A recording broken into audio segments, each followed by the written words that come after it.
So is there any business we need to discuss, or should I just dive right in? Tomorrow there's a tech talk with IEEE. They're going with software-defined radios. Software-defined networking, so it might be an interesting talk. Yep. It will be an interesting talk if you're interested in networking. And there's free food. Ooh, is it good food? What kind? Coffee Joe's. Okay, it could be interesting. Oh. Software-defined networking is mildly interesting. I guess a disclaimer, if you ask a question, you're consenting to be on our YouTube on YouTube channel. Yeah. And maybe Vimeo. If we're feeling classy, and totally Reddit, yeah, by extension. Okay, then I guess I will probably just dive right into everything. So, welcome, thank you for coming tonight. I'm Kev Kitchens, the VP of Internal Affairs for IEEE Communications Society. So I'm going to be giving a talk from 1G to 4G and beyond, the history and evolution of wireless cellular technologies. So to start off, we need to define what exactly is a cellular network. Basically, a cellular network is just anything that's composed of mobile devices that communicate wirelessly over the air with base stations. And the base stations are simply central points that serve mobile devices within some defined area. And then common services that you see on modern cellular networks are two-way voice calls and packet data. And this is what actually cells look like in practice. You've got the base station that sits at the center, and they usually are considered to be roughly hexagonally shaped, not because radio waves actually propagate that way, but because it's really nice for laying them out on a piece of paper. They tessellate very well. This is what an actual cell tower looks like. Depending on the terrain and the conditions, they'll be of varying heights. Sometimes they'll be dressed up like pine trees or cacti, depending on the environment and the local laws. And then at the top, you'll see that there's lots of radio antennas that basically are driven by radio equipment that sits usually at the base of the tower for safety, security, and weight reasons. And those actually are what communicate directly with your cell phone. So to start, we'll probably want to go over just some basics of how cellular networks work. The first thing that you see is multiple access and duplexing schemes, which are basically form a lot of the definition of how the network works. How handover occurs, where handover is basically the process that allows you to go from one cell to another while maintaining communications throughout. How call control works, the network infrastructure that sits behind the network and allows it to be tied together. And then, although this is important as something that's used in a cellular network, but we won't touch on here since out of scope, is how voice calls do their voice coding in order to be sent over the air. So I'm not going to go over everything in depth just yet. I will do it as it comes up as we explore the different generations. But these are your basic list of the multiple access and duplexing schemes that are in use today. So for multiple access, you have frequency division, multiple access, time division, code division, and orthogonal frequency division. And then for duplexing, you have time division and frequency division duplexing. That probably doesn't make a lot of sense right now unless you kind of have read in this field before, but we will get there with it. So when you're dealing with call control in general, you have two different types of calls. You've got mobile originated calls, which are basically calls that you originate by dialing a number on your mobile device and hitting talk. So the device, what it will do is actually come up, notify the network that it needs to place a call, and the network will then allocate the resources that are necessary to complete a call, and they'll negotiate and bring it online. The other type that you have are mobile terminated calls. And that's whenever someone's actually calling into your mobile device, and basically what will happen is that the device will be listening to some form of a paging channel, where essentially it's very similar to like when you're sitting in a classroom, say like back in high school, and they come over the PA and they say, so-and-so, come to the office. It's essentially the same thing where the tower will page your phone and say, hey, your phone number, you've got a call coming in. The device will then send back and say, okay, I get you, and it'll start ringing. And then it'll either set up the call if you decide to answer it, or let it ring through, and this also will start the countdown timer when it's acknowledged before it'll get sent to voicemail. And so for infrastructure, what we have is two basic components there. You've got the base stations that are talking directly to the users in any given cell. And then on the other end is kind of the whole back end, which is what's called the mobile switching center. And basically that serves a variety of functions. Some of them here are, it actually provides your basic connections to your telephone and data networks. It is essentially the through channel that everything that runs from a mobile to any other device, say the same network, on the regular switch telephone network that's wireline, everything runs through your mobile switching center. And it'll also track your usage on calls and data in order to be able to bill you and to audit what you're doing with it. It'll actually track you across the network to figure out what cell you're on, because whenever you get, for instance, an incoming call, it needs to know where to send the paging messages. It's not going to page you across like the nationwide or possibly international network if you're in Europe, because that would be ridiculously wasteful and would kill your capacity. And the other thing it'll actually do is take the base stations and coordinate them to work with each other so that they essentially don't step on each other's toes and cause interference and dead spots and things. So to start off, we'll talk about the first generation of cellular. It's important to note, just before we dive into this, that there were some experimental technologies starting in the late 40s that were done that were not standardized in any way and were mostly just done on very small scales without any kind of general wide deployment. But the first kind of big generation we saw is there were a couple kind of smaller technologies in Europe, but the big one was actually AMPS, or the Advanced Mobile Phone System. And it was deployed actually reasonably widely, surprisingly, throughout North America. It was a completely analog system, though, in every way. It was horrifyingly expensive. Getting a subscription could cost thousands and thousands of dollars a month. And it was completely insecure in that if you actually knew what frequencies were in use in your area, you could just tune a channel scanner in and listen to people's calls very easily. They weren't encrypted whatsoever. And you could also listen when one was originating a call. It was making a call out from the mobile. You could listen to it, give out its identifier, which wasn't encrypted in any way, and then clone the phone, which a lot of people would do because they were phones that were easy to clone off, and they would use that to essentially dodge fees because then they could make free calls. Don't want to charge someone else. Yeah. So was this the 80s or 40s? This was starting in the 70s, actually. And you had hard handover, which I will explain in just a minute exactly what the hard part of that means, and they used the FDMA and FDD technologies. So basically, how FDMA and FDD works is this, and I'll kind of explain both of them in terms of like conversation between people, because it's actually, they serve as really good metaphors for these different technologies. Once again, it's frequency division, multiple access. Basically what you do is when you have a giant spectrum allocation of frequencies, which will be in some range from, like, for instance, you probably hear like, oh, my phone is 2.4 gigahertz or something. So it'll be some frequency range from, say, like 2.40 to like 2.45, and all the bands in between you're allowed to tune in on with your license. What it'll do is take that entire band and slice it into tinier slots that you can use, and then each user or mobile device will just get exactly one slot on that. And that's how they're able to essentially get multiple users on the same channel. And then so as a result, when you have adjacent cells, they have to use different spectrum bands, or otherwise they'll step on each other and you'll have two phones try and use the same spectrum and they'll essentially talk over each other. Basically the way to compare this is if you have a bunch of people in the room where you've got each pairs having conversations, you've got to have some way to basically kind of cut the noise down where you can understand each other. This would essentially be equivalent to having a long row of rooms and having a pair in each room, so the walls kind of protect each other's conversations. And then on the other side, you've got frequency division duplexing, and basically what duplexing techniques are used for is to allow two-way communication between you and a base station. So what we usually refer to them as the uplink and downlink channels, uplink being you talking to the base station, the downlink being the base station talking to you.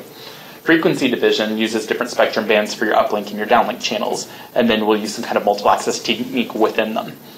And so basically what this would be equivalent to is if you had, I guess you could say like an earbud in your ears and like a microphone, you could both be talking to each other over those two completely separate channels that would be blocked off from one another, although as we all know, you can't really do that in practice, but just imagine that you could listen and hear at the same time, as long as you're not kind of sharing the same airspace where you're hearing your own words and someone else's. You've got the earbuds in which block out the other sounds that you're making. So then we have this idea of hard handover, and basically what happens in a hard handover procedure is the mobile device will notify the network that it needs to attempt a handover because, for instance, the signal's getting too low. So what it'll actually do is cut its connection to the network so that it can come up and start scanning on the frequencies around it, looking for a cell that has better signal. And if it actually finds one, then it will begin the process to actually connect to that cell. Otherwise, it will just drop the call because there's nowhere for it to go, or it may attempt to connect to its original home cell, but generally it's not possible, again, because of the fact that you're having to do a handover. And during that time period, you can't communicate at all because you're too busy with your radio listening around you. So it has to completely, basically, like, chop it off. So that handover process has to be really fast, or you drop your call, or you get some kind of really long, like, cut-out gap in voice communications. So these were actually a lot of the reason why with the original AMP system you could not roam between cells very well, because you would usually end up losing the call after one or two at the most, because the system was really messy and it just couldn't cut over fast enough. So some of you may have seen this picture before, but this was like the first AMPS telephone. It was the Motorola Dynatac 8000X. It was nearly 2 pounds, not even including the antenna. But it was revolutionary because unlike the systems that have been experimentally done before it, this was the first phone that you could simply hit the talk button, dial a number in, and have it dial itself all the way through and connect the call. Previous systems actually required you to essentially hit a talk button, which would connect you to an operator, and then the operator would have to connect your call. So So this was a huge leap forward, and this was the first cellular system that could just be dialed completely automatically. So as amps grew and people more and more wanted to start using these systems, the capacity limits were starting to get hit on how many people that actually jam into the system, so they had to develop the second generation of cellular technologies. You actually had two major standards originally emerge when this kind of revolution started happening. You had digital amps, or D-amps, which was popular in North America as it was essentially a digital evolution of the amp system. And then over in Europe, where they were not using amps, but were using several unrelated systems, they actually all unified on the Global System for Mobile, or GSM, which a lot of you may have heard of. Both of them actually were TDMA instead of FDMA, and also used FDD. But the big thing is they were completely digital, which meant they were so much more efficient than before.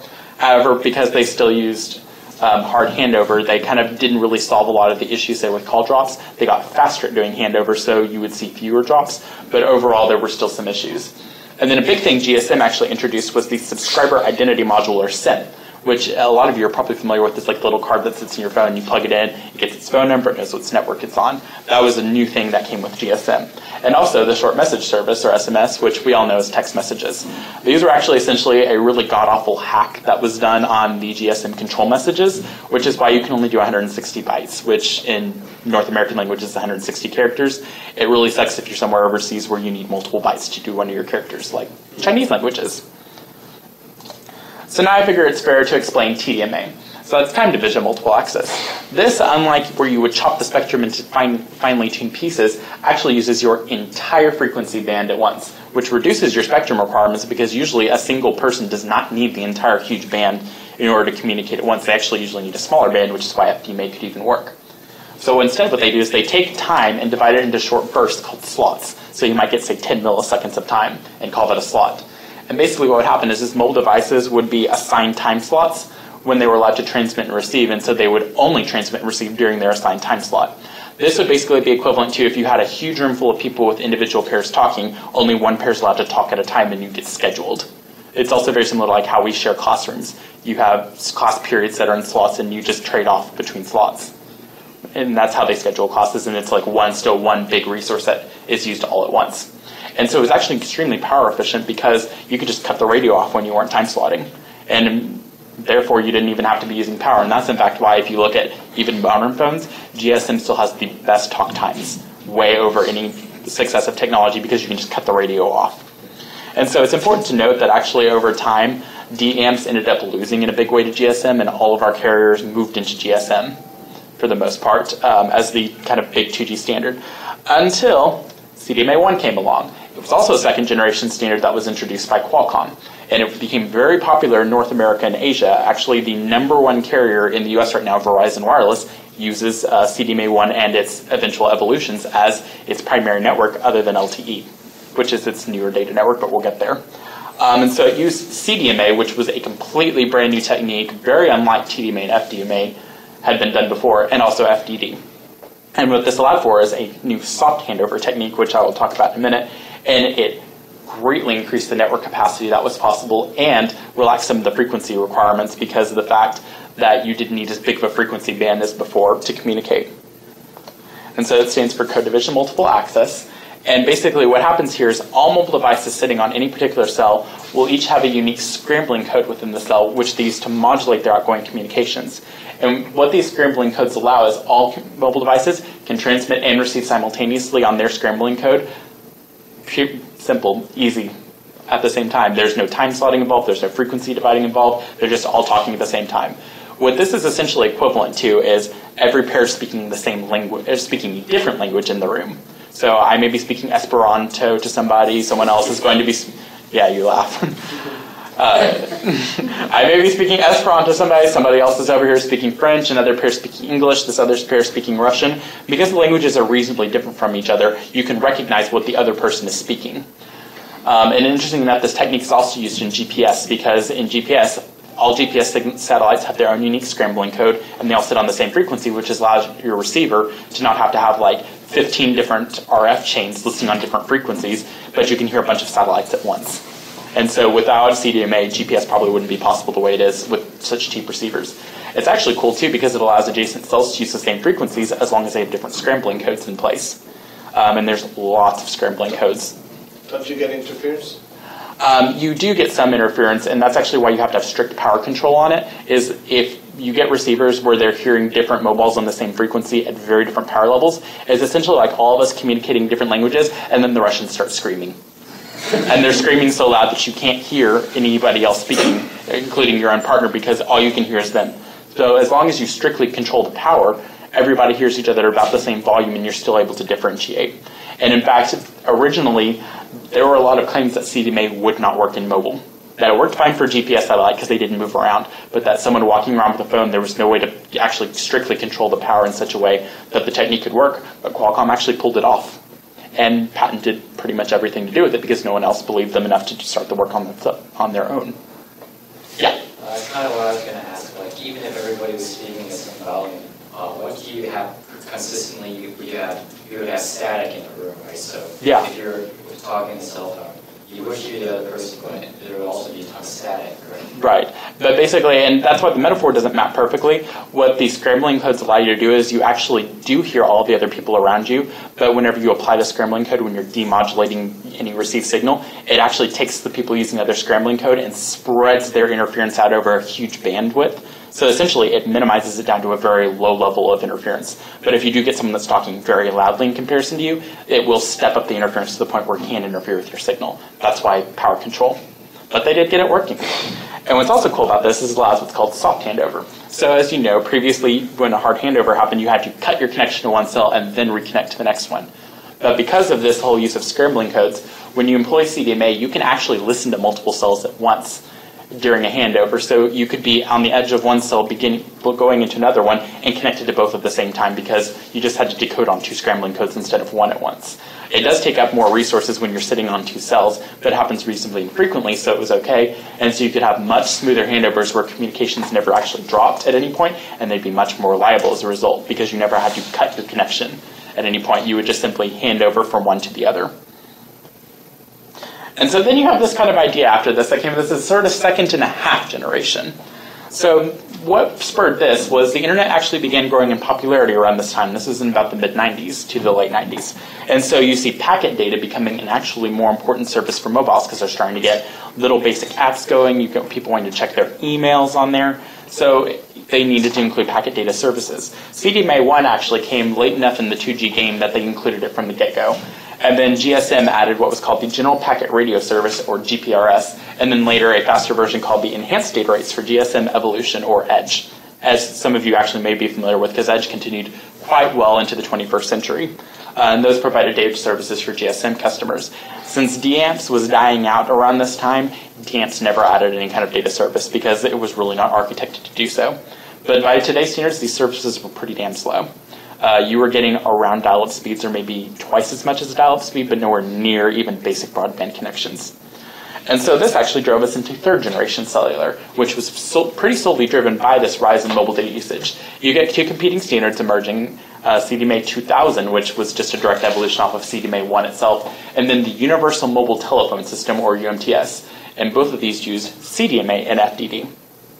So since CDMA 2000 was just a natural evolution of CDMA 1, I'm going to talk about UMTS specifically.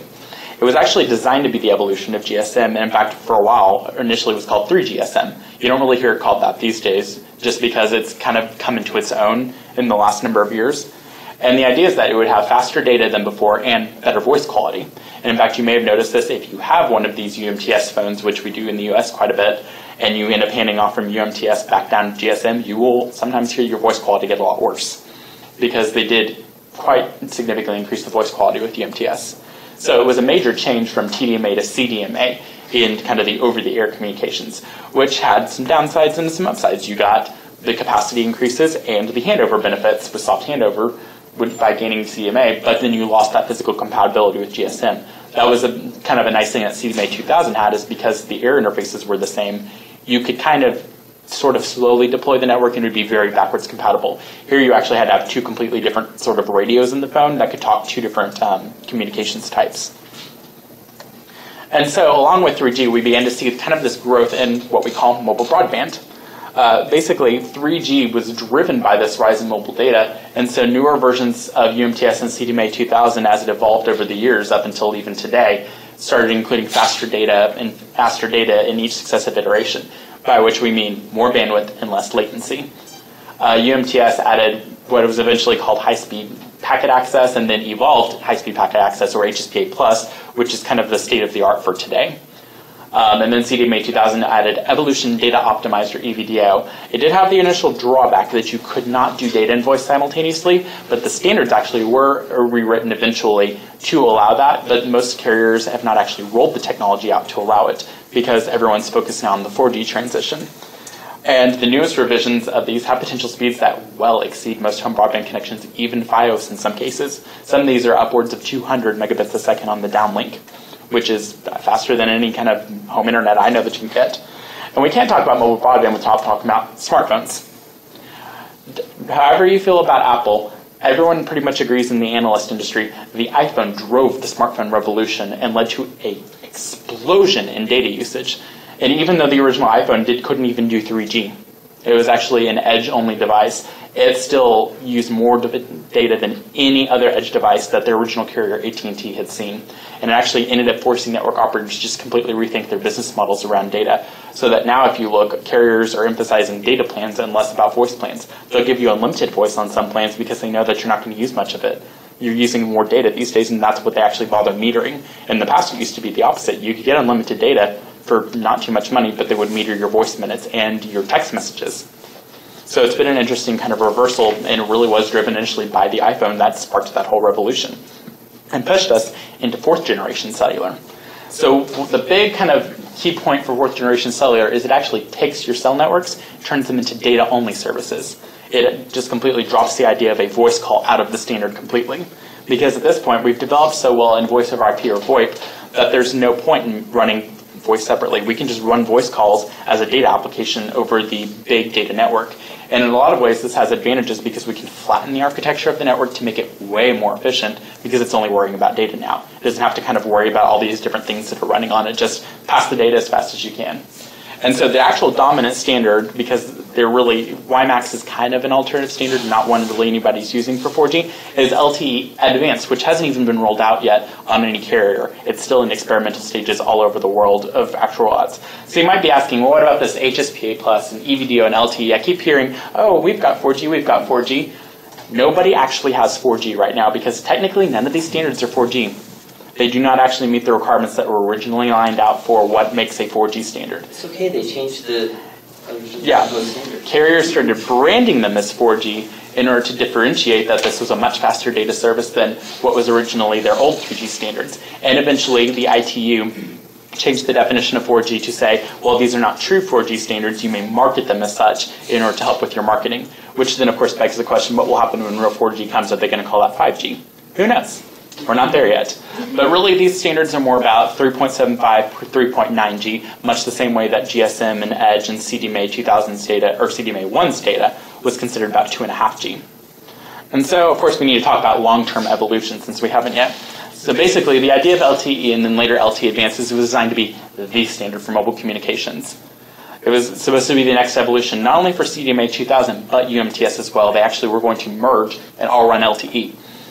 It uses OFDMA, and actually this is interesting, everyone else has been using FDD up to this point, but it also adds the option of TDD, which was actually in there not because it's like technologically superior or anything like that, but because a lot of kind of smaller competing standards like WiMAX, which was Sprint's 4G standard for a while, but has kind of ended up being largely a commercial failure, was actually TDD technology, and so this allowed them to reuse some of their existing equipment. So it's a compatibility measure, and it does relax your spectrum requirements to a certain extent, so it works well in places like China where it's actually getting a reasonable amount of rollout. But basically, in order to do voice calls on an LTE network, at the moment, you've got to fall back to an older 3G or 2G technology, or you just got to use what's called voice over LTE or VoLTE, which is actually a very, very comprehensive standardized VoIP system for running over LTE and eventually LTE Advanced. But it's still in testing for almost every LTE network. I think Metro PCS might have just rolled one out, but they're minuscule. And so basically hardly anybody has access, and there's even less device support. T-Mobile has a VoIP solution but no LTE at the moment. Right, and the T-Mobile is using what's called the unlicensed mobile access, which actually is sort of tangentially related to Volt, but was originally going to be proposed as a sort of stopgap measure and as a competitor to Volt. That was kind of like, hey, let's get this running before we can get the Volt's network standardized. But it kind of ended up failing because it was just too complicated. And they all wanted to just forge ahead and go ahead and put the new system in place since it had a lot of advantages over UMA.